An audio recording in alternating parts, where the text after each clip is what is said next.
Okay dear students, good evening, how are you. मेरी आवाज आप लोगों तक पहुंच रही है, आप लोग सुन पा रहे हो। आज आपको कुछ स्टडी मटेरियल गया होगा, क्या आप लोगों ने उसको डाउनलोड किया है? आज आपका study material language and literature पर होगा, क्योंकि सूफिज्म के हम लास्ट फेज में थे। सूफिज्म वाला आर्टिकल है कि नहीं, है ना? तो मैं उसके लास्ट फेज में थे। आज मैं सूफिज्म का लास्ट फेज आपको कवर कर दूंगा और उसके बाद मैं उस आगे की तरफ बढ़ जाऊंगा जिसमें लैंग्वेज और लिटरेचर का पार्ट होगा। तो मैं आपसे उम्मीद कर रहा हूं कि आप उसे डाउनलोड कर चुके होंगे। मैं expect, please inform me, have you downloaded the study material और नॉट? क्या चैट नहीं आ रहा?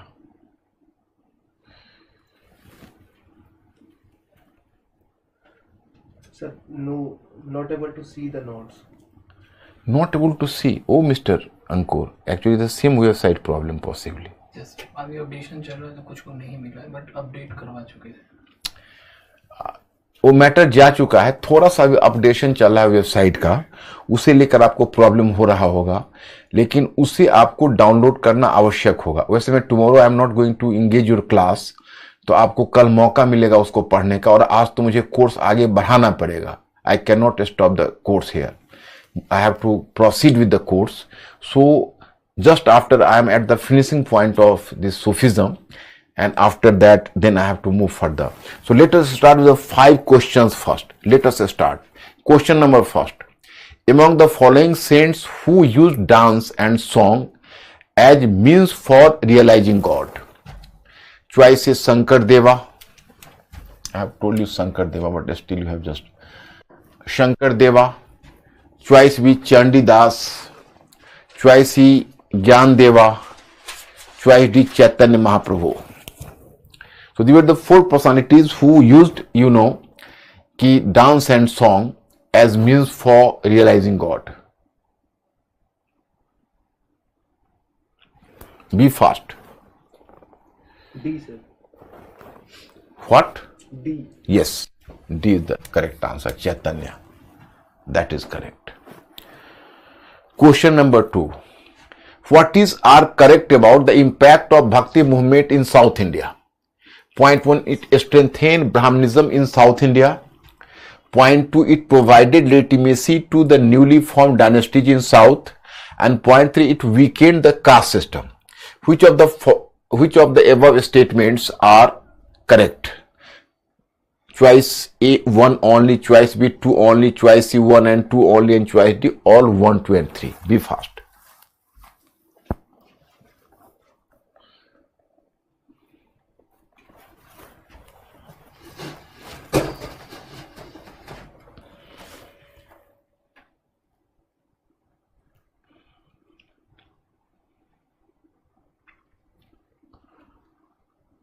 D, sir. D. D and C both. D. C is the correct answer, my friend. It weakened the caste system. That is a wrong statement. I have told you that earlier the Alwar and Nanar saints tried to undermine the caste system. I have informed you. But later under Acharyas, once again, the caste system was restored by Ramanujacharya. Dakshinvadi formula I have already discussed with you. So particularly after Dakshinvadi formula, there is less scope for this weakening of caste system. So that's why this is the wrong choice. So right choice is 1 and 2 only. Mr. Anand, inform me what is the ratio of the choice C? Now, sir, all are C. All are C. Yes, good. Question number 3. Which of the following statements are correct about Chaitanya Mahaprabhu? 1.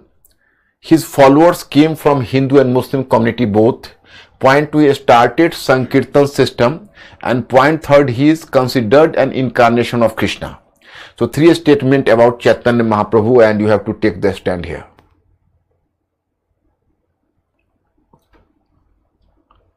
Be fast.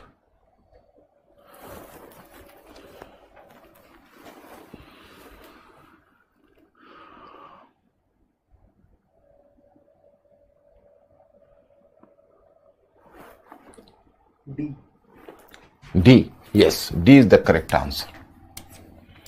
Question number 4. Correctly match the following saints and paths founded by them. Balvacharya, in place of paths now, it should be the philosophical school. Philosophical school. Philosophical school. Here you know, correctly match the following saints and the philosophical schools, you know. Philosophical schools here. So, Balvacharya Shuddha Dvaita. तो माधवाचार्य द्वैता द्वैता द्वैता द्वैता द्वैतवाद द्वैतवादा द्वैतवादा यानी dualism. And Sri Ramanujacarya monism. And which of the following choices mentioned above are correct? You have to choose. D number. What? D. No, this is wrong. What is the specialty of Ramanuja? I have told you. That is not monism. My students, how can you commit a mistake in this question? Qualified monism, I have told. Visishta Dvait. Qualified monism. Monism is the philosophy propounded by Shankaracharya. And the philosophy of Ramanujacharya is qualified monism. So your answer is B, 1 and 2. Ab how many of, what is the ratio of B, Mr. Anand? Now B, sir. Yeah? Now B. B is the correct answer. Yes. Now B. Earlier D. So that is the correct answer. अब now assertion and reasoning, you have to go through it. Nirguna Bhakti was associated with religious reform and social reforms. Religious reforms and social reforms. I have already mentioned reforms, but Mr. Ankur, you are not making correction normally. Wrongful correction every day. Nirguna Bhakti was associated with religious reforms and social reforms. Reasoning. Nirguna saints traveled from village to village, teaching people to be free from religious and social dogmas. मतलब आपसे पूछा जा रहा है कि जो निर्गुणा भक्ति है वो religious reforms and social reforms दोनों से associated with both religious reforms and social reforms both, है ना.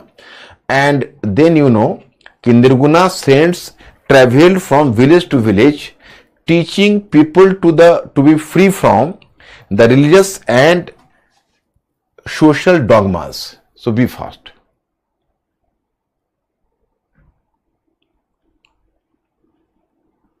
Maximum C. Choice number C is the correct answer. Yes, that is correct answer. C is the correct answer. So my questions are over, and you have done pretty well, except one question. I think you people have done 4, and some of you have even done 5 out of 5 questions. So quite commendable, my students. Good performance.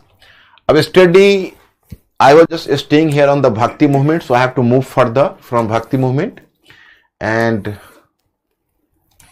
that is, you know, ऊपर नहीं भक्ति हटा दिए थे Sufism Sufism. Yes. और So just 1 minute. Sufism.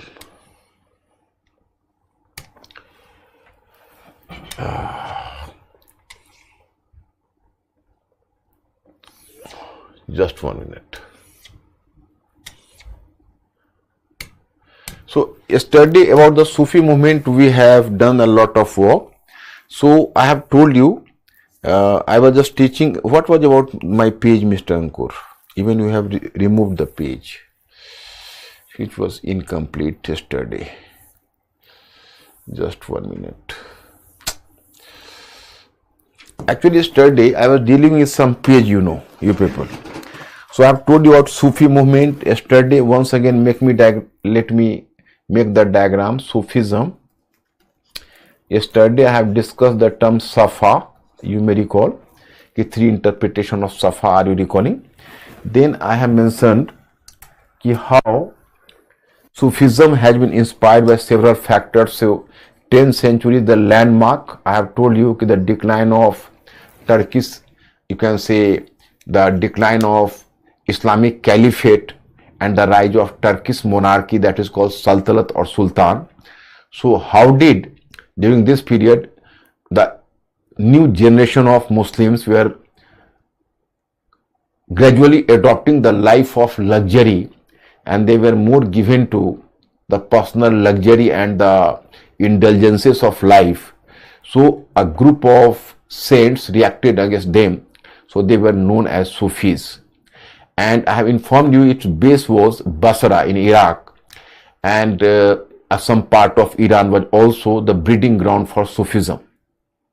Sufism was inspired by different ideologies, like you can say Vedantic philosophy of India, the Neo-Platonism of Europe, the Zoroastrianism of West Asia, etc. So it took the ideological sustenance from the different schools of philosophy, And what was the point of difference between the classical Islam and Sufism? I have made you clear. The Orthodox Islam was having some objection towards Sufi saints, because the Sufi saints were talking in terms of the rationalism, and they talked about the relationship between Brahm and relationship between, or the unity between the God and soul. So Orthodox Islam was not going to accept this. Mr. Anand, any question? Sir, question number 5. Lots of students are asking. Ankush asking, sir. Question number 5. Yes, sir.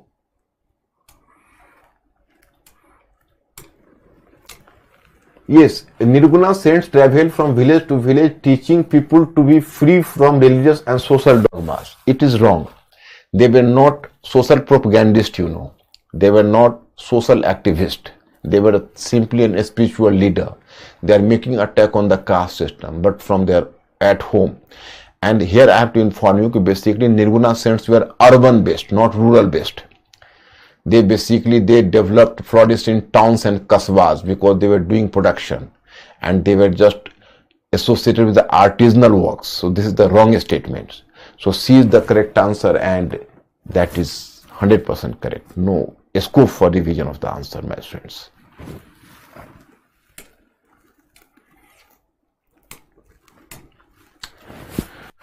So here you saw in 10th century, and then I have informed you how did Sufism gradually, so Orthodox Islam and Sufism, the differences. Then how was Mansur bin Hallaj was hanged to death?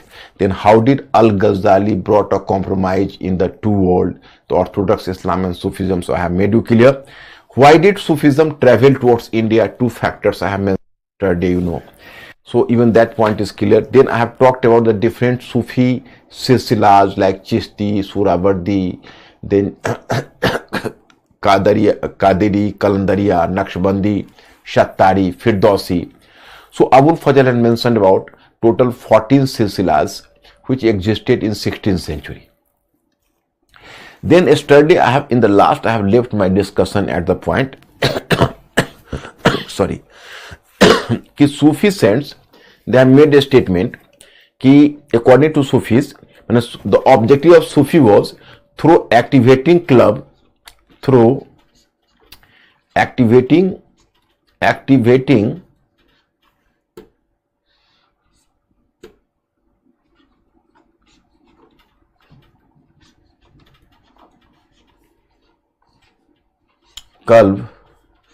to make soul free. Through activating qalb to make the soul free. मतलब वे कल्ब मतलब दिल, मतलब कल्ब की साधना के द्वारा रूह को मुक्त करने की बात कर रहे थे. They were talking in terms of qalb means hृदय, soul, heart. So basically they believed in intensity of love. My students, in the last I have left this point about Sufi philosophy. So here I have to inform you about Sufi philosophy. Actually Sufi saints, so they wrote a number of premakhyan, that was called the love poetry. So you will observe a Sufi, you can say text, So you'll find that the assimilation between the two words. Actually, in the Sufi text,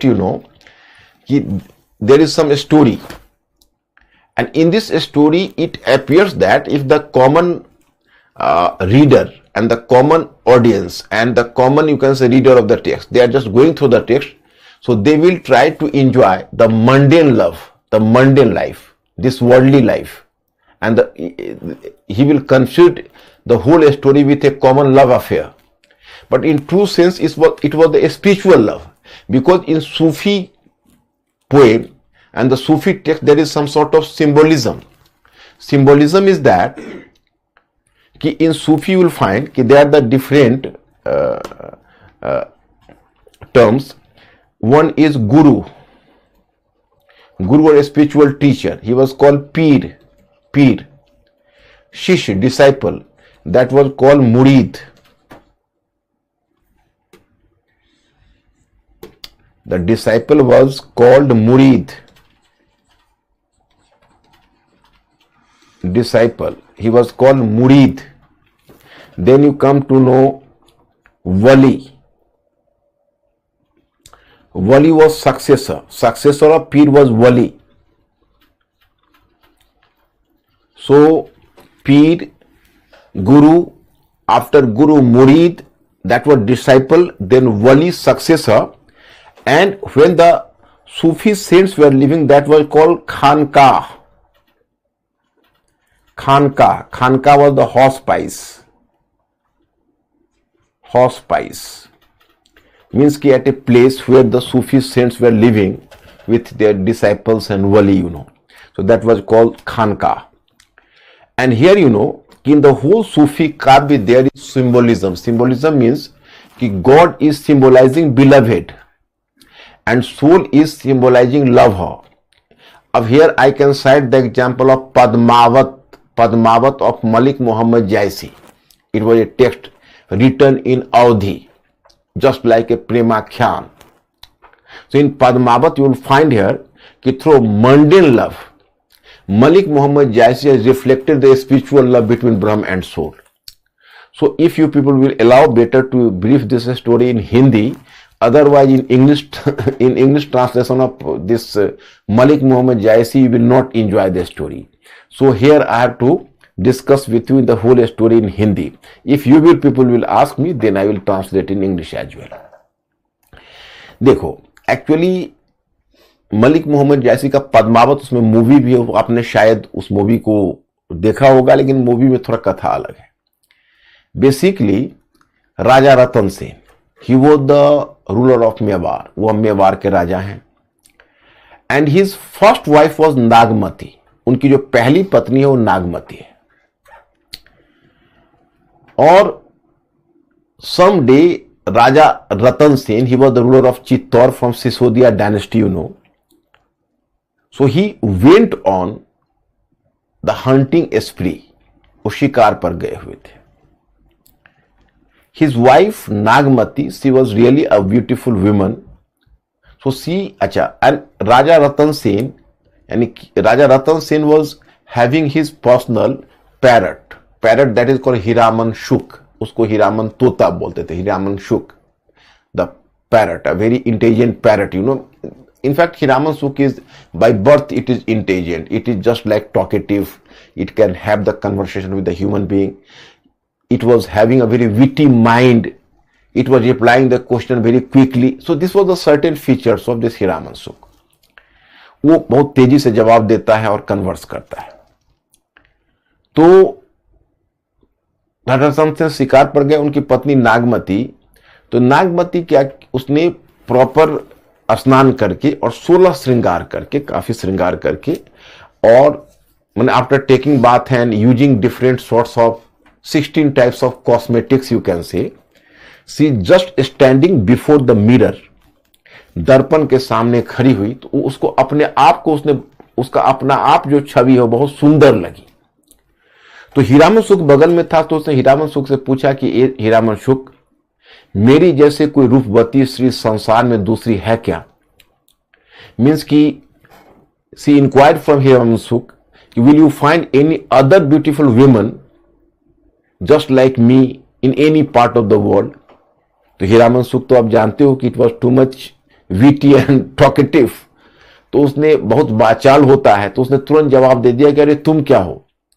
Singhal द्वीप श्रीलंका को बोलते हैं, वहां की जो राजकुमारी पद्मिनी है उसके पैर में जो सौंदर्य है वो तुम्हारे मुख में नहीं है। मतलब पद्मिनी इज सो ब्यूटीफुल कि her foot is as beautiful as even your mouth is not, your face is not, your face is not. तो अब it was just humiliating and pricking for a woman, you can say, who was having it affected, and it you can say just massaged the sense of vanity of a woman, that was Nagmati. अब नागमती के अहंकार को धक्का लगा, उसने आदेश दिया hunters को और नौकर को कि इस तोते को ले जाकर इसको मारकर फेंक दो, बेटर टू किल इट।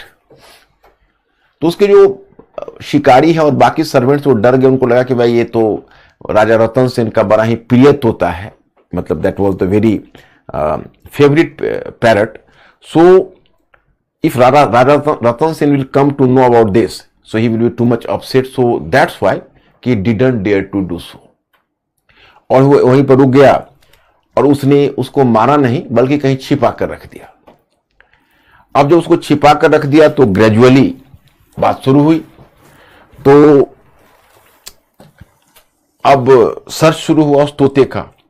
जब once the search started then you know कि दे केम टू रियलाइज उस तोते के बारे में कि अरे वो तोता कोई साधारण तोता नहीं है, वो तो एक अद्भुत तोता था।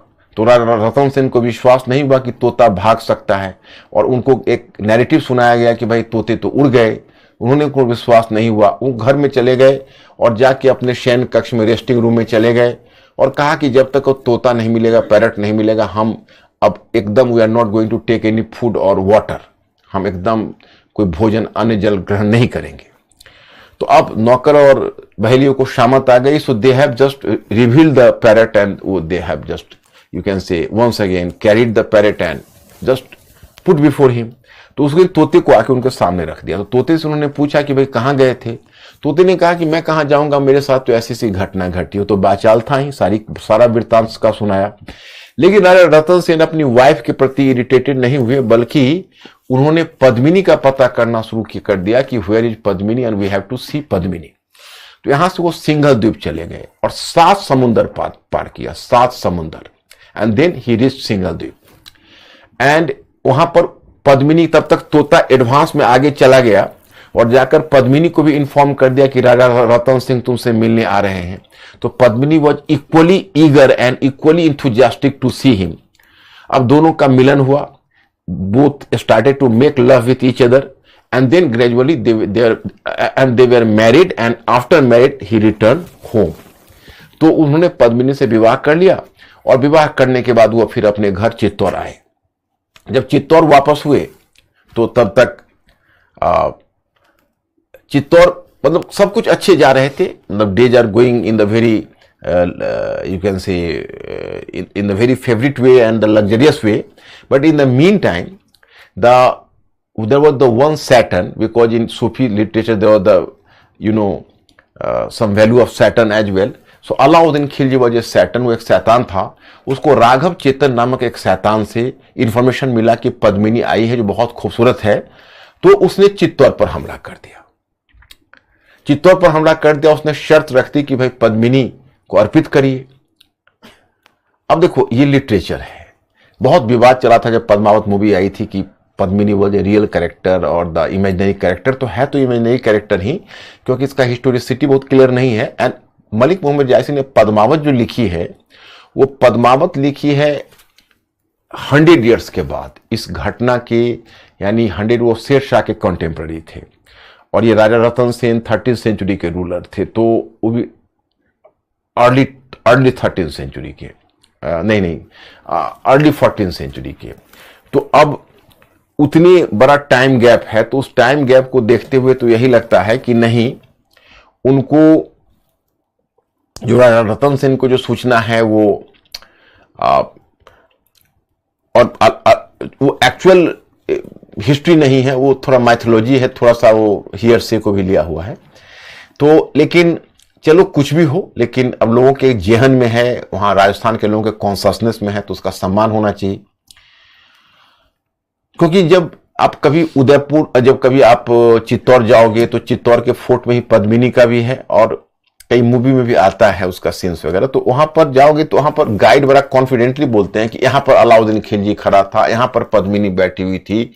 जब अलाउद्दीन खिलजी ने बहुत इंसिस्ट किया कि हमको पद्मिनी को देखना है, तो फिर पद्मिनी को यहां पर बैठाया गया, और इस मिरर से पद्मिनी को, मिरर के रिफ्लेक्शन से अलाउद्दीन खिलजी को दिखलाया गया। मतलब तरह तरह की कहानियां गढ़ते हैं। और फिर पद्मिनी अलाउद्दीन खिलजी से प्राप्त करता, इससे पहले पद्मिनी प्रेफर टू टेक जौहर, उसने जौहर ले लिया अपने 700 दासियों के साथ।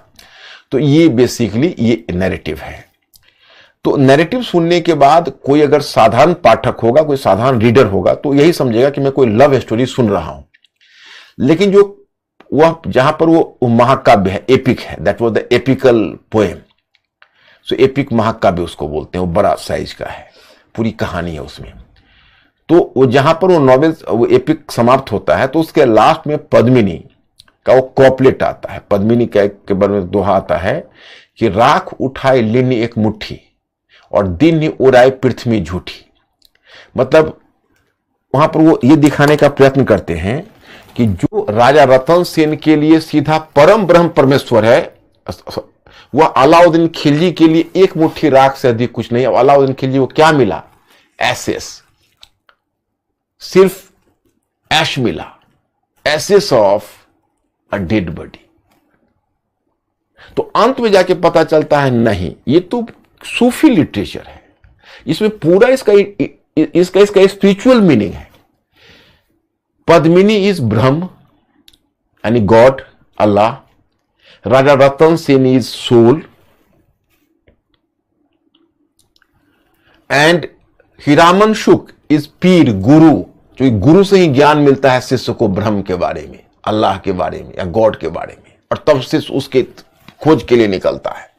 तो यहां पर जो हीरामन शुक है, हीरामन पैरट है, वो गुरु है। और जैसे आज हिंदी मूवी में आप देखते हो, इंग्लिश मूवी में जो विलेन होता है, विलेन का जो कॉन्सेप्ट है, वो विलेन का कॉन्सेप्ट सूफियों से में उसी तरह सैटन का कॉन्सेप्ट है। सूफी जो कोई एपिक है, वो बिना सैटन के पूरा नहीं होता है। तो ये सैटन है अलाउद्दीन खिलजी। तो इस तरह से पूरा। और जो सिंघल द्वीप वो जाते हैं तो 7 समुंदर पार करते हैं। तो 7 समुद्र का जो रूपक है, so that was symbolising 7 valleys. माने सूफी काव्य में 7 घाटियां होती है। जब सोल है यानी रूह है, वह रूह एक के बाद दूसरी घाटी पार करके जब 7 घाटियां पार करता है, तब उसका साक्षात्कार होता है गॉड से। तो उसको कहते हैं फना, उसको फना की स्थिति कहते हैं। तो that is basically the Sufi spiritual literature. तो ये है पद्मावत मलिक मोहम्मद जायसी की। तो थोड़ा सा हिंट कर देना कि तुम लोग सूफी लिटरेचर या सूफी स्पिरिचुअल ट्रैवल जो मैंने आपको स्टोरी बताई वो समझ गए या कहीं कोई प्रॉब्लम है? सो मिस्टर आनंद इन्फॉर्म मी। आदित्यांश का प्रश्न है, sir almost the Sufi cents talk about love, so how the extreme radicalism was followed by the rulers at the time? Sufi was not in the mainstream, you can say. Sufi was having and giving an alternative, you can say, narrative. देखो, who has asked this question, Mr. Adityansh. Adityansh, very good name. Adityansh, actually, you have asked me a question.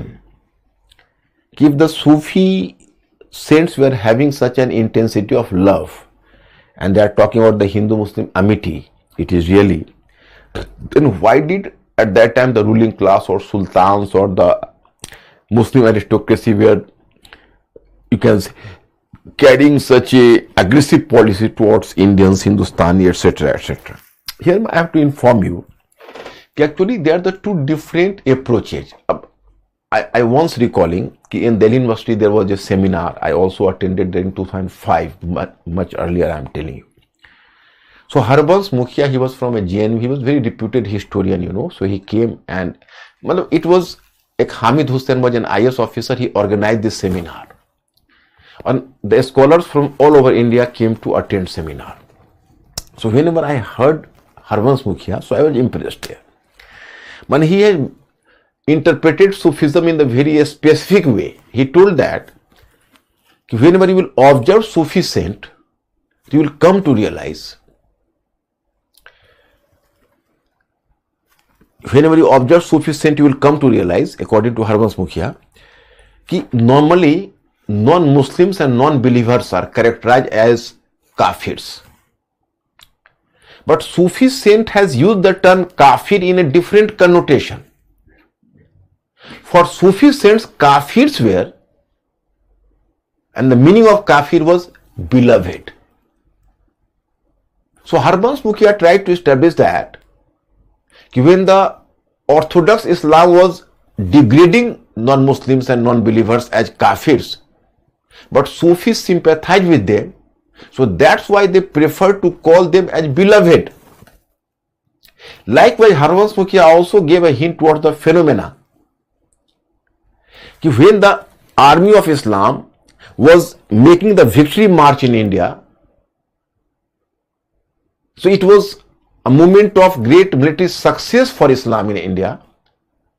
But even during this time, the Sufi saints preferred to sing ghazal, a form of music that is supposed to be the music of pain, separation, sadness and defeat.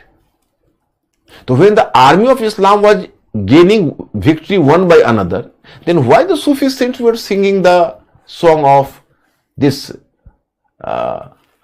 defeat, loneliness and sadness? It means that they were sympathizing defeated Hindus.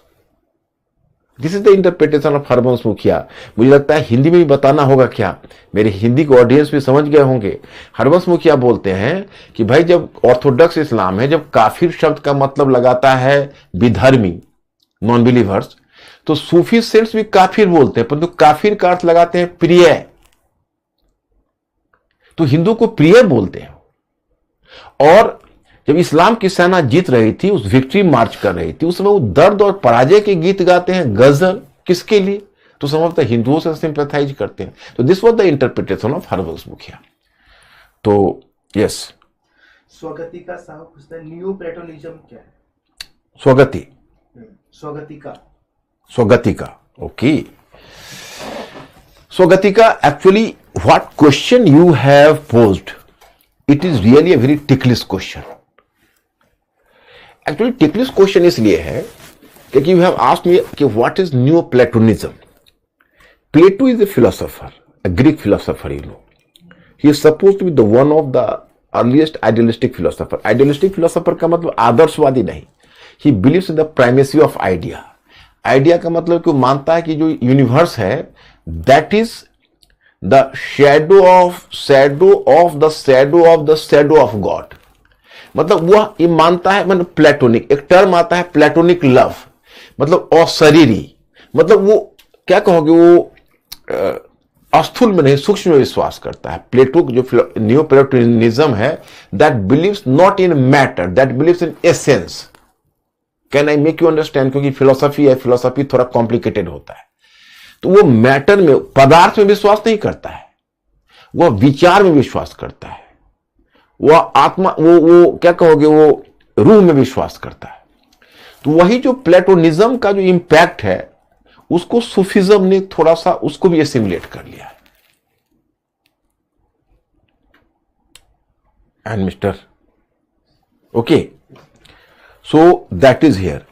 अब now there is a question for you कि similarity between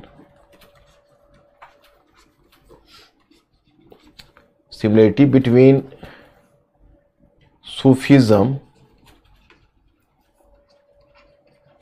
and Nirguna Bhakti, Sufism and Nirguna Bhakti. What is the point of similarity? So here I have to make you clear. Point 1.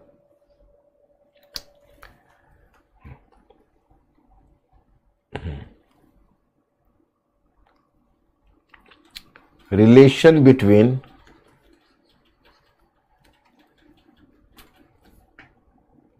God and soul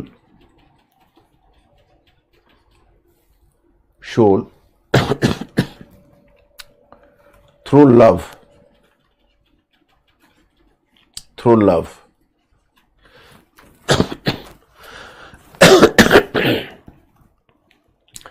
and human relations. Sorry. So this trend is what? This trend is known as mysticism.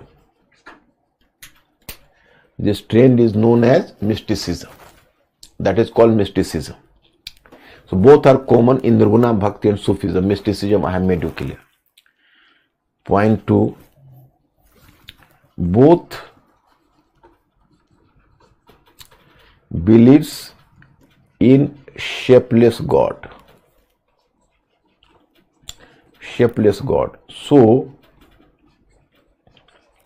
both denied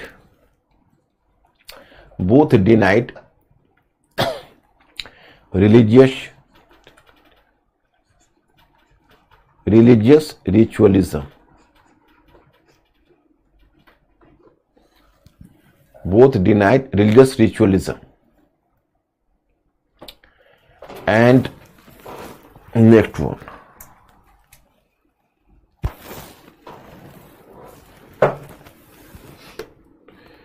Third. Both denied religious ritualism. And then third,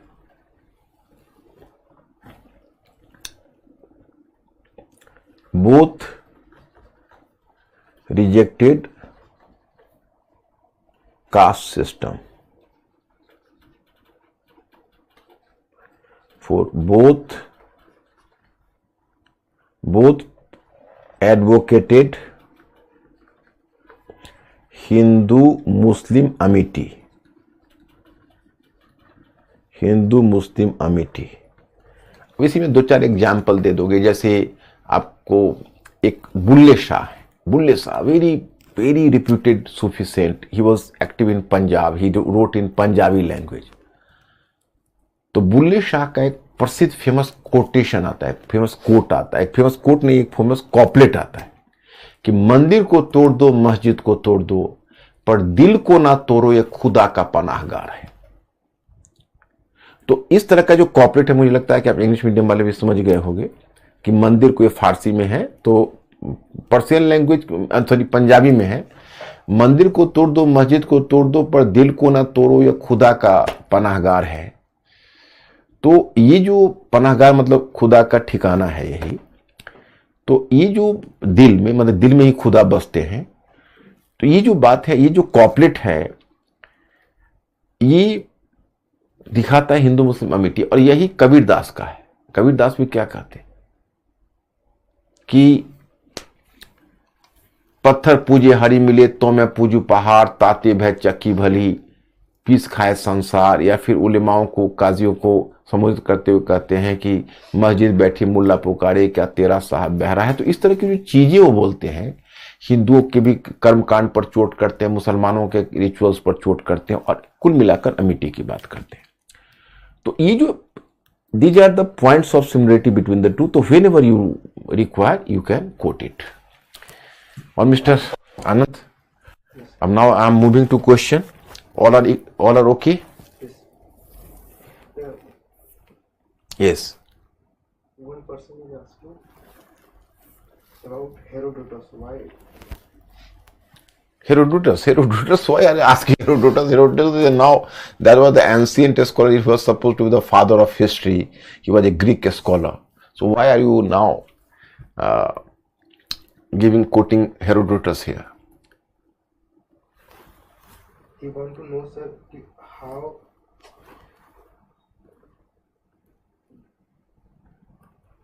how history start with Herodotus.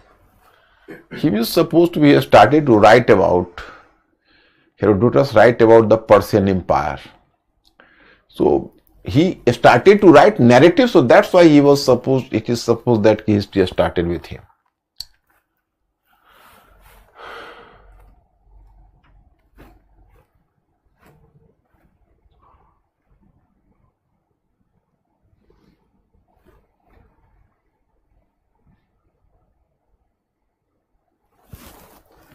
अब Sufis and medieval saints failed to modify either religious ideas and practices or the outward structure of Hindu-Muslim societies to any appreciable extent. Comment. To answer, Sufi and Saint Bhakti have been regarded as medieval socio-religious movements with the belief that they aim to reform the social system through religious transformations. However, upon closer examination, it becomes evident that their efforts to bring about social reform through religious and spirituality didn't aid significant practical results. Prominent saints such as Kabir, Nanak and Sufi saint Jayasi endeavored to eliminate religious and social inequalities prevailing within Hindu and Muslim societies by emphasizing key religious spiritual principles. They rejected various rituals and rituals-based practices. Kabir sought to establish the oneness of Allah and God, questioning the division between Hindus and Muslims. He also questioned the necessity of idol worship and rituals in attaining unity between the soul and Brahm. However, for effective transformation within medieval society, a well-organized and structured social movement was required.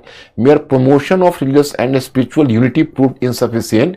Consequently, the Bhakti and Sufi saints achieved limited success in their objective. मतलब देखो, sum total ये कहा जा रहा है कि उन्होंने religious ritualism पर चोट की, उन्होंने हिंदू मुस्लिम अमिटी की बात की और उन्होंने कास्ट सिस्टम को भी रिजेक्ट किया.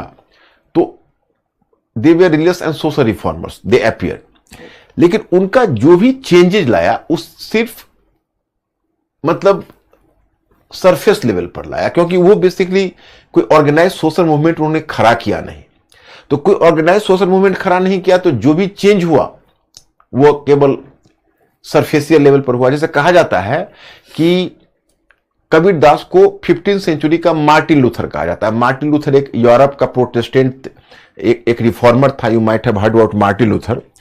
तो उनको 15th सेंचुरी का मार्टिन लूथर कहा जाता है. But you will find the greater difference between him and Martin Luther, because under Martin Luther some critics believed कि the transition from feudalism to capitalism became possible in Europe. You people might have forgotten the history of Europe or the world history but at that time I have just taught you very systematically and you people have assimilated it. Might have been, presently you can say you may forget it, but once you will make a revision, so they will be again afresh in your mind. No problem at all. So my students, here I have to inform you कि whenever you will go through it, so you will come to know about this Martin Luther King and Martin Luther King, another that is in America. So Kabir Das could never be compared with Martin Luther because he didn't break the pillar of feudalism in India.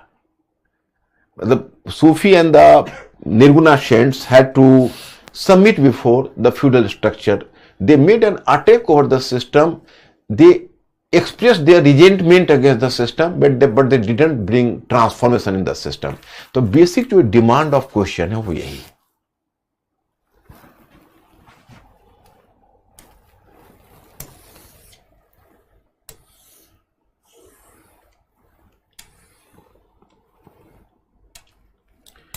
अब देखो socio cultural contribution of Sufis, ये page को भी आपको exclusively पढ़ लेना है.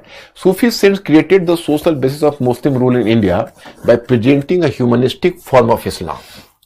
Humanistic form मतलब humanistic face of Islam, not form face, humanistic face of Islam. They served as an ideological bridge between Hindu and Muslim societies. Kabir emphasized the unity of spiritual existence while Jayasi achieved unity in real life experiences. मतलब Kabir spiritual, मतलब कबीर ने दिखाया कि देखो ये अल्लाह है एक, ये ईश्वर है. ओके, तो जब अल्लाह और ईश्वर जब दोनों में भेद नहीं है तो इनके फॉलोअर्स में भेद क्यों है? तो उन्होंने एक विरोध प्रतीत हुई सत्ता की एकता का आभास करवाया. लेकिन जो जायसी है जायसी ने रियल लाइफ में वह यूनिटी दिखाई जब हिंदुओं के घरों की कहानी, हिंदुओं के घरों की कहानी, हिंदुओं की भाषा अवधी लैंग्वेज में, अवधी लैंग्वेज है, मैं लैंग्वेज में आपको बता चुका कि अवधी हिंदी का ही एक रूप है, अवधी लैंग्वेज में उन्होंने लोगों की कथा कही, मलिक मोहम्मद जायसी का पद्मावत। तो ये चीजें हिंदुओं के घरों की कहानी हिंदुओं की भाषा में कही। उनका विलेन कौन है? अलाउद्दीन खिलजी है। उनका नायक कौन है? राजा रतन सेन है, जो हिंदू है। और Alauddin Khilji even being a Muslim he was a villain for him. तो ये है उनका कंपोजिट, इंडिया के कंपोजिट कल्चर को सूफियों ने समझा, उसको रिफ्लेक्ट किया है। Kabir emphasized the unity of spiritual existence while Jaisi achieved unity in real life experiences. And Sufi saints told stories in the languages of the Hindus, with Jaisi using Audhi and Bulle Shah and others using Punjabi. They made significant contributions to the development of Urdu language and literature. Urdu language ke Sufi, Urdu language is supposed to develop within the Sufi Khanqah, you can say. 5 Sufi saints greatly influenced the development of Indian music, particularly Hindustani music. They organized sama gatherings in their khankas. Sama कहते हैं संगीत का, जो संगीत का आयोजन करते थे उसको समा बोलते थे. Gatherings in their khankas, leading to the emergence of qawwali as a new style of music. तो देखो उन्होंने 2 म्यूजिक का फॉर्म डेवलप किया है. एक फॉर्म किया है गजल और दूसरा किया है कव्वाली. कव्वाली, गजल एंड कव्वाली 2 का डेवलपमेंट किया है. Okay, so this is all about Sufism. Now my students, I have to move towards language and literature. So हाँ mister Anand, any queries? Sir Bhavani Priya पूछ रही हैं, how Mahayana Buddhism, Zoroastrianism and Christianity influence Sufism? Bhavani Priya, actually, I think it better to avoid to go into the nuances. At all are the philosophical aspect. For that, you are supposed to go deeper into philosophical aspect. So I'll suggest you that is not your, that is in the GS part of your literature. So please, if required, although you will not find such a question, I have given you the additional information. But if you require, so you have to give a passing reference. Although I am trying at my best to make you clear. In case of Platonism, I have made you clear that Platonism believes in the essence, not in matter. So that influenced Sufism. So likewise, you can say in Christianity also, there was a sense of sacrifice because Jesus Christ was supposed to sacrifice his life on the altar of for the betterment of the common people, and Sufi saints were also doing the same job. So this was influenced by, so you can say, Christianity, and then it is supposed that Zoroastrianism was a religion, and that was in West Asia prevailing, and its founder was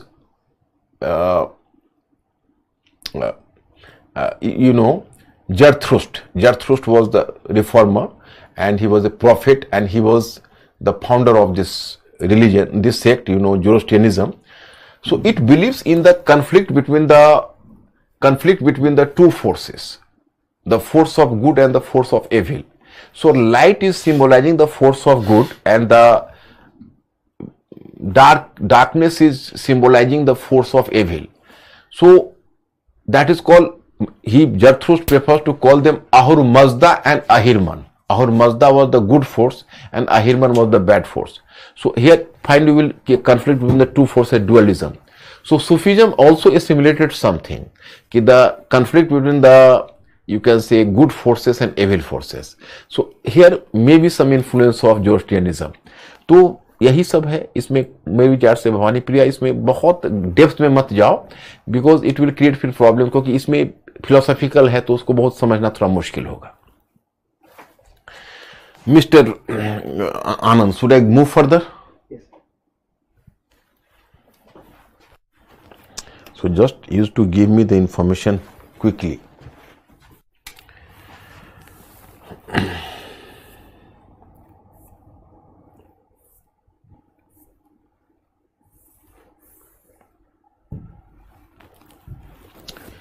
अब literature Sultanat period and then from Sultanat period up to original language literature contribution Guru Granth Sahib and then Mughal literature.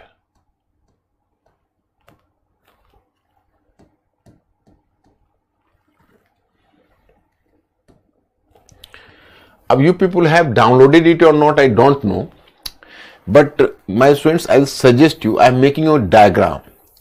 You have to follow this diagram because in diagram I will just make you crystal clear about the nature of literature. But in this diagram I will not divide in one sense. You will just, if you will people just tell to Sultanate and Mughal, I will not make a distinction between the two. Rather, I will prefer to write about the medieval literature, you know.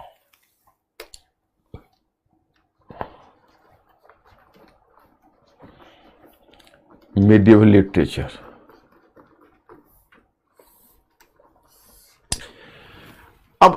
What is, you have just heard about Sultanate period, Mughal period and foundation of Muslim rule in India. So what have you realized? कि Muslim rule was planted over the Indian culture. So even if there was the change of ruling class at the upper level and gradually the Islamic and the Persian culture percolated to the lower level of Hindu society, so there was some sort of assimilation, you know, and this assimilation was visible in every field. But my students, here the local language, local dialects, local literature, अब now मैं आपको बताता हूँ, अब recent में एक बहुत अच्छा फैशन हो गया है कि अगर हमको मेडिवल हिस्ट्री का स्टडी करना है तो हमको पर्शियन लिटरेचर के अलावा हमें इंडिजिनस लिटरेचर को विशेष बल देना चाहिए, संस्कृत लिटरेचर को, क्योंकि उसमें संस्कृत भी तो कंपोजिशन होता था. तो मैं एक आउटलाइन आपको लिटरेचर का खींचता हूं, you have to follow it. जैसे देखो, पहले हम देखते हैं, ऐसा करते हैं कि पहले जो लिखते हैं अरबिक लैंग्वेज. तो Arabic language is the original language of Islam, you know. Arabic language is original language of Islam. Okay? And this Arabic language, that is original language of Islam, but later, suppose you can say in ancient period, Sanskrit was your language, but where is Sanskrit today?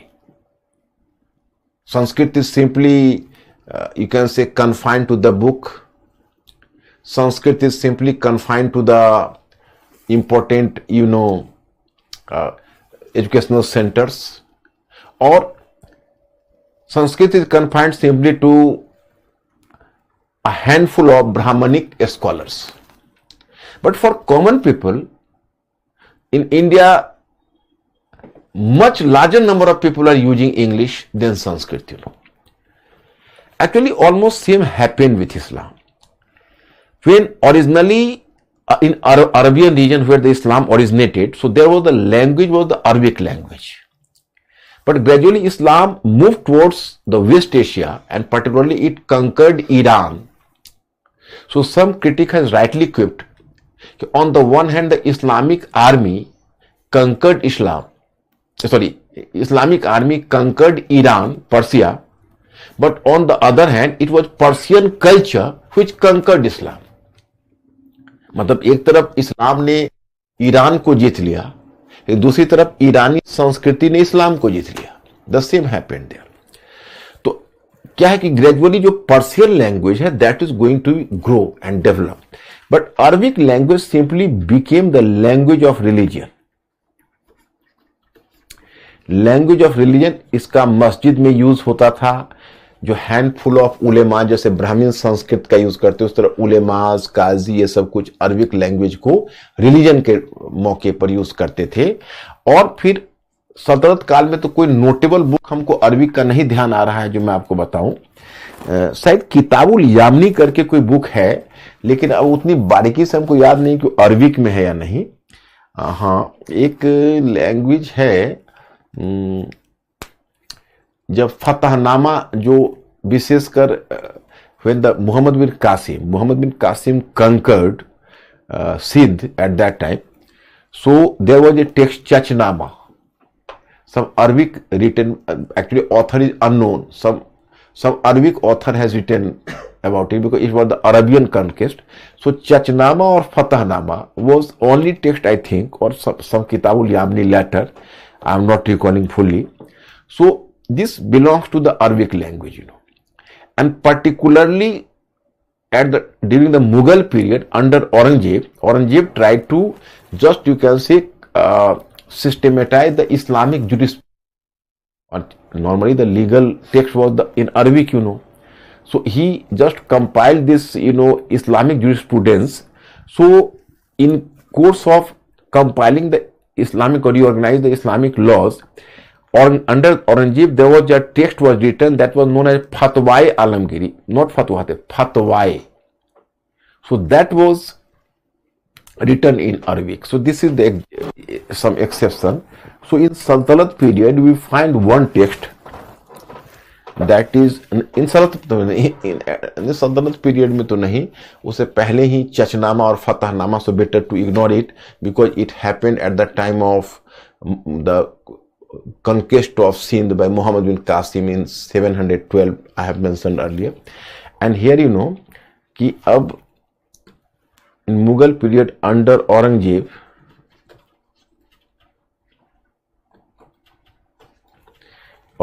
there is a text that is called Fatwa Alamgiri.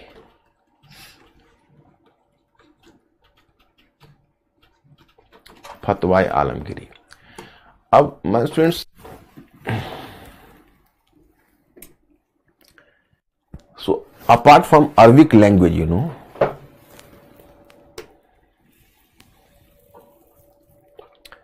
then come to Persian language.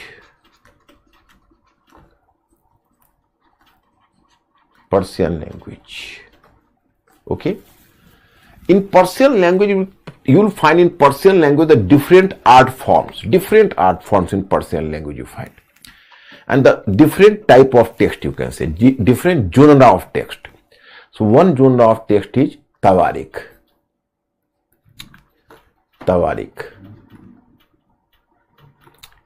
One genre of text is what? That is called Tawarik. ये बड़ा सा diagram बनेगा horizontally,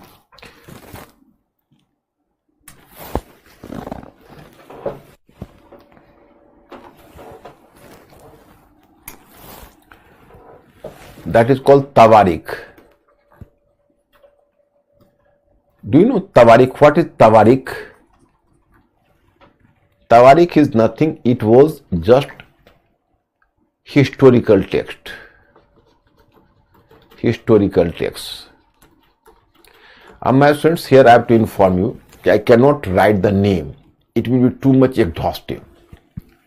So I am requesting you to go through my study material. And then we will go through the historical text in Tawarik. In historical text we will find here first in Sultanate period and then in Mughal period, because in my study material I have just divided in two parts. So first in Sultanate period and then in Mughal period, during Mughal period. जैसे in Sultanate period, the first notable text was Taj-ul-Masir of Hasan Nizami. Who was Hasan Nizami? Earlier in political history I have mentioned, he used to decorate the court of Qutubuddin Aibak.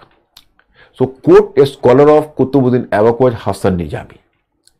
He composed a famous text Taj-ul-Masir. Taj-ul-Masir was the text which has given us the information about the early foundation of Delhi Sultanate in India, in Hindustan.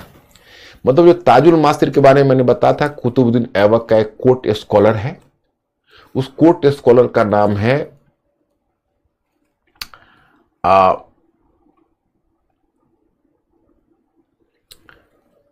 Hasan Nizami. उसने ताजुल-मासिर लिखा है. वैसे उसका एक और उसका court scholar है, लेकिन उसका नाम टेढ़ा है, मैं अवॉइड कर रहा हूं. फक्र मुद्दाबिर है,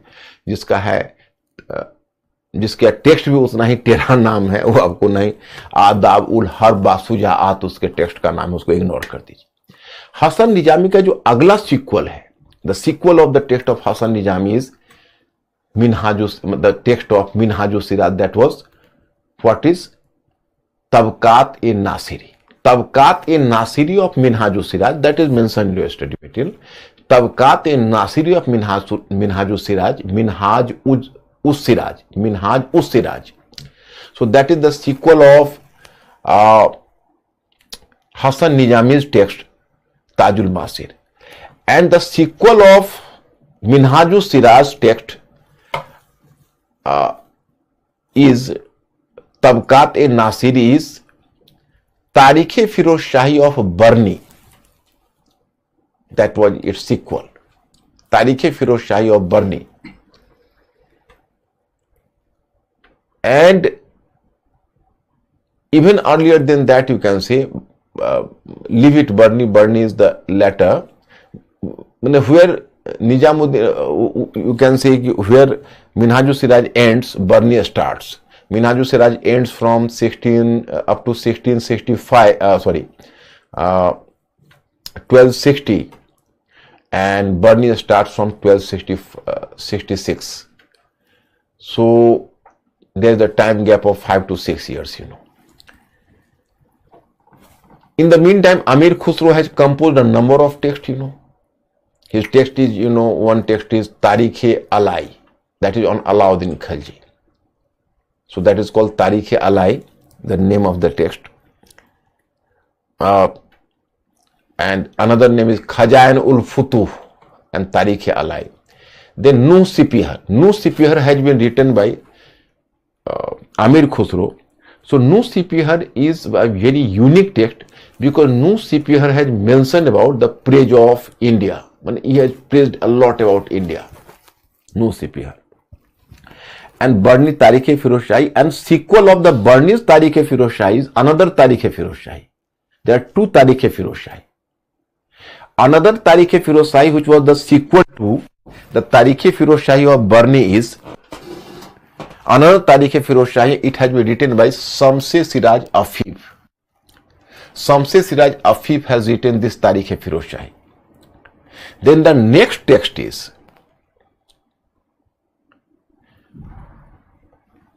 Tarikh-e Mubarak Shahi. And who was the author, Yahya bin Ahmad Sarhindi. He used to decorate the court of the ruler of Sayyid dynasty, Mubarak Shah. Sayyid dynasty I have just made you familiar with. Maybe you may have forgotten it.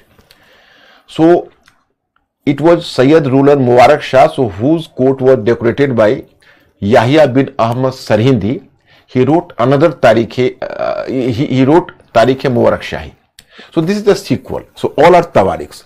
Then come to Mughal period. Babur was himself a historian, in one sense a scholar, and he wrote a text, Tuju-ke Babri, about his life, career and conquest of India. But it was not written in Persian, All other texts are written in Persian. His text was written in Turki, Chagatai Turki. That was his local language and his mother tongue. But the next one text is Gulbadan Begum, the sister of Humayun and the daughter of Babur, has written on the history of Humayun, that is called Humayun Nama. Humayun Nama has been written by Gulbadan Begum. She was from royal family, the sister of Humayun. And the next one you can see in Akbar. Akbar's court was full of historians, and Akbar took particular interest in the writing of the historical text, So Akbar has written a number of texts, the Akbar's scholars have written a number of texts, For example, Abul Fazl. Abul Fazl wrote one Akbar Nama, and the brother of Abul Fazl was,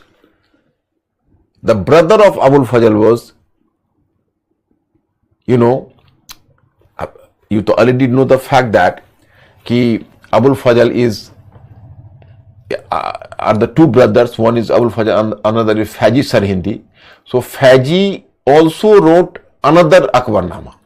So there was the composition of two Akbar Nama. And what you know as Aine Akbari, so that is the part of Abul Fazl's Akbar Nama. That is not independent text. It was the part of Akbar Nama of Abul Fazl. Then there was one scholar, that is his name was Nizamuddin Ahmad. So Nizamuddin Ahmad wrote another text on Akbar's period, and its name was Tabqat-e Akbari, Nizamuddin Ahmad. So they are the three texts. And it was during the period of Akbar, you can say. You might have heard about Badauni. He was ardent critic of Akbar. And Badauni has written a text. Its name is Muntakhab-ut-Tawarikh. Muntakhab-ut-Tawarikh. This is the name of his text was Muntakhab-ut-Tawarikh. So this belongs to whom? This belongs to Badauni. He was an ardent critic of Akbar. Then comes to the period of Jahangir. Three important texts, you know. One was Jahangir was himself written his autobiography like Babur. Two Mughal emperors wrote his autobiography. And the name of his autobiography was Tuju-ke-Jahangiri. And apart from that, two important scholars decorated his court. One was Mutmid Khan, who wrote Iqbal-Namai Jahangiri. And it is believed that this Tuju-ke-Jahangiri of Jahangir covers the period of 19 years, but Jahangir himself wrote simply the period of 17 years. Then he fell ill. So the history of 2 years was composed by Mutmid Khan. And another was, you know, Khwaja Kamgar. So Khwaja Kamgar wrote another text, Masire Jahangiri. So Iqbal-Namai Jahangiri, Masire Jahangiri and Tuju-ke-Jahangiri, three texts during this period. And then comes the turn of Shah Jahan. Even the Shah Jahan's court was full of historians, you know. And during his period, there was the composition of three Padshah-nama. One was Waris Shah, then Abdul Hamid Lahori, third was Amini Kajwini. So three authors have written the Padshah-nama separately. Amini Kajwini, one Padshah-nama, Waris Shah, second Padshah-nama,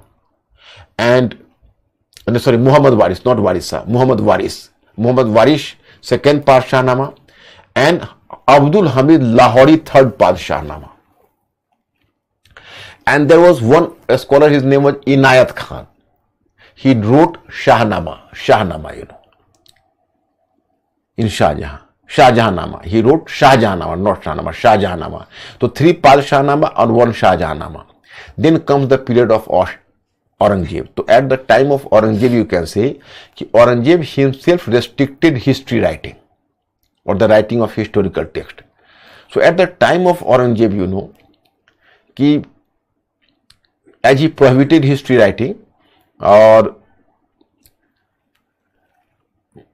so Khafi Khan was a historian.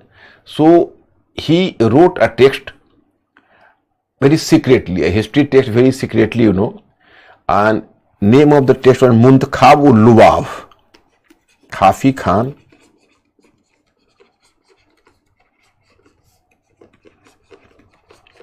wrote a text Muntakhab-ul-Lubab very secretly. Why secretly? Because Aurangzeb prohibited history writing, you know. So this was the case. A number of historical texts, you know. My students, so many texts you will not recall, but simply I have given you the information that from Delhi Sultanate to Mughal period, it was called Tawarikh, and a number of texts have been written. Mr. Anand, what is the situation? My students are okay? Yes, sir. Yeah? One question. Yeah. Bhavna, promotion of Sufi by Akbar was just similar to support of monarch to Protestant movement.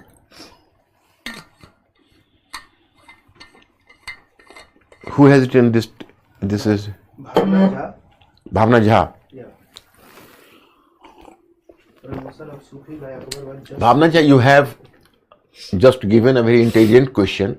The promotion of Sufism by Akbar was just like the support to Protestant by, you know, European, kings. So Bhavna, you have really raised a very intelligent question, an intelligent issue. To a certain extent, you can make a comparison. I appreciate this.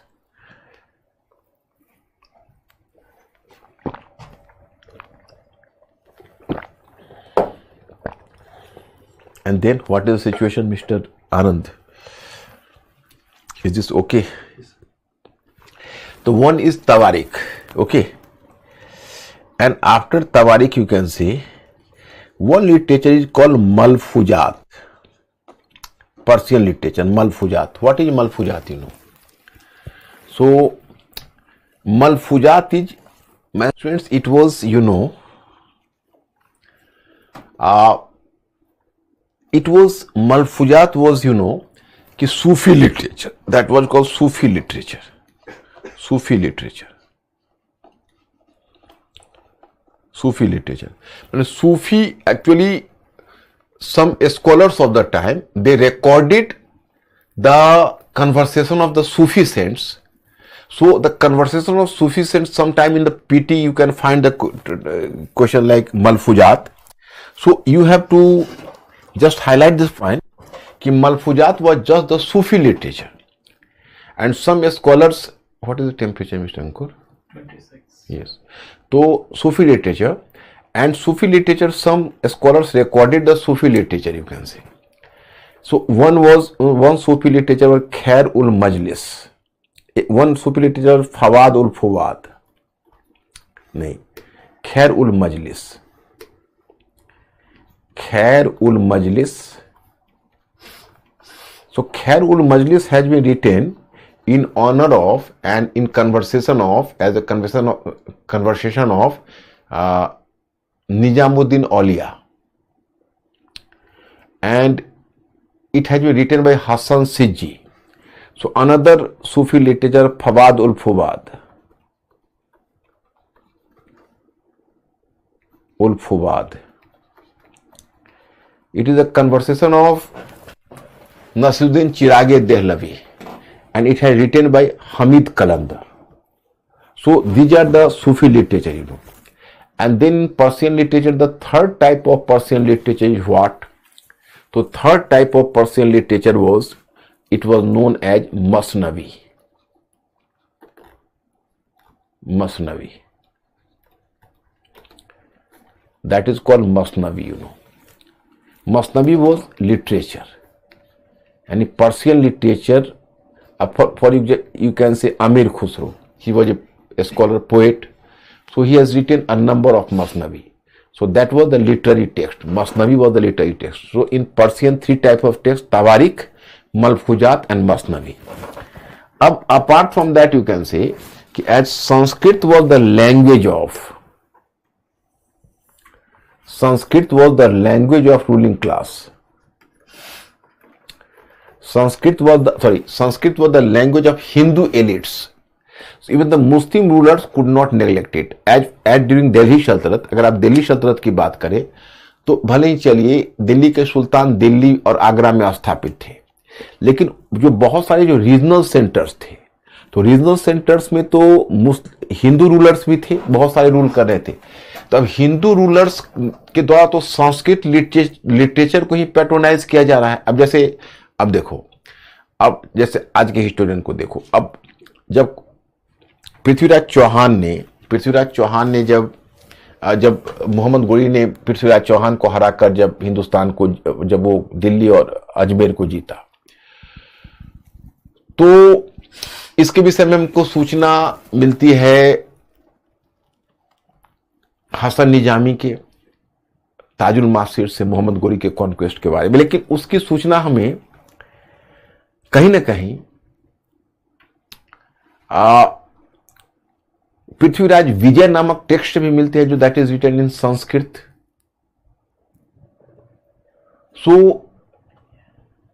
Even this text is giving information about the, you can say the period, about this period. तो अब जैसे पृथ्वीराज विजय है और ये सल्तनत काल में text लिखा गया. मुगल काल में a number of Sanskrit text you will come to know. अब Pandit Jagannath, he was a great scholar of Sanskrit, you know. आप जदरूप गोसाई है, he was a saint, he was written writing Sanskrit. So even Mughal court, Akbar patronise Sanskrit language literature as well. And later I will inform you कि Dara Shikoh came in touch with a group of Brahmins at Banaras, and he invited very respectfully he invited the Brahmins from Benares, and under a Brahmin scholar or saint,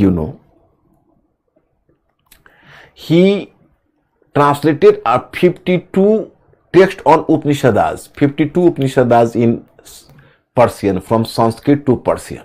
Dara Shikoh, I mentioned about. Dara Shikoh himself translated Yoga Vasishtha because he was having the knowledge of Sanskrit. He was a great scholar. So he himself translated Yoga Vasishtha, a text, into Persian. So in this way you can see that a number of Sanskrit texts were translated into Persian. Akbar has created a translation department. So Ramayana, Mahabharata, Leelavati, Panchtantra, all the important, Nal Damayanti, all the important stories, they were translated in Sanskrit, So Sanskrit language were there. Apart from Sanskrit language, my friends, you have to observe even regional languages or local dialects. Local dialects. In local dialects, we will find Awadhi, Brajbhasha,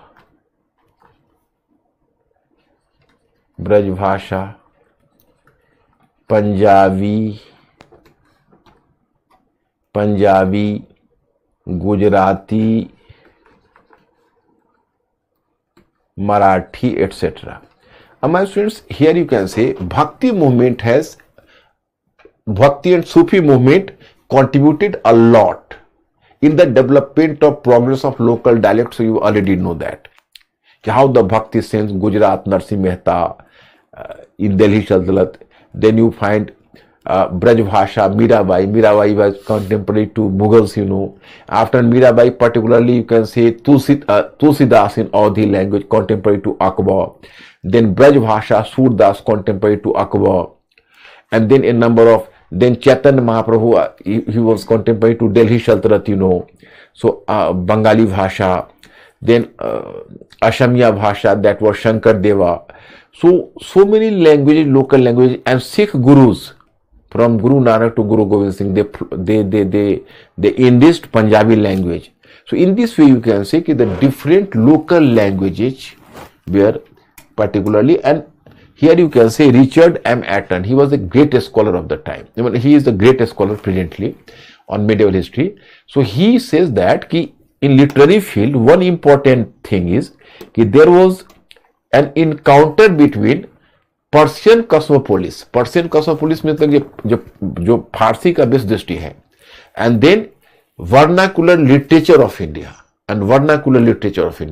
तो vernacular literature और फारसी दोनों का mail इसमें देखने को मिलता है. जैसे तुम देखोगे अवधी भाषा में, पर्टिकुलरली अवधी भाषा में बहुत सारे प्रेमाख्यान लिखे गए हैं, उसको प्रेमाख्यान कहते हैं. उस पर पर्शियन का प्रभाव है. प्रेमाख्यान जैसे इश्क है ना, इश्क पर्शियन में, अरबी पर्शियन में कहते हैं इश्क, उसी को हिंदी में कहते हैं अवधी में प्रेमाख्यान. तो उसका प्रभाव इसके ऊपर है, प्रेम कहानी के ऊपर. जैसे मैंने मलिक मोहम्मद जैसी का पद्मावत कहा है, उस पर भी पर्शियन का इंपैक्ट है, पर्शियन लव का, सेंस ऑफ लव, या उसको पर्शिया में इश्क बोलते हैं, इश्क. और सबसे बड़ी बात है कि संस्कृत लैंग्वेज और पर्शियन लैंग्वेज, इन दोनों के मेल से, माने और लोकल लैंग्वेज, इन सभी के मेल से उर्दू लैंग्वेज का विकास हुआ है. उर्दू आइदर ओरिजिनेटेड इन सूफी खानका उर्दू, या तो उर्दू सूफी खानका में डेवलप हुआ, या that was in the military barrack, सैनिक शिविर में, या सूफियों के खानकाहों में उर्दू का विकास हुआ. It was a hybrid language.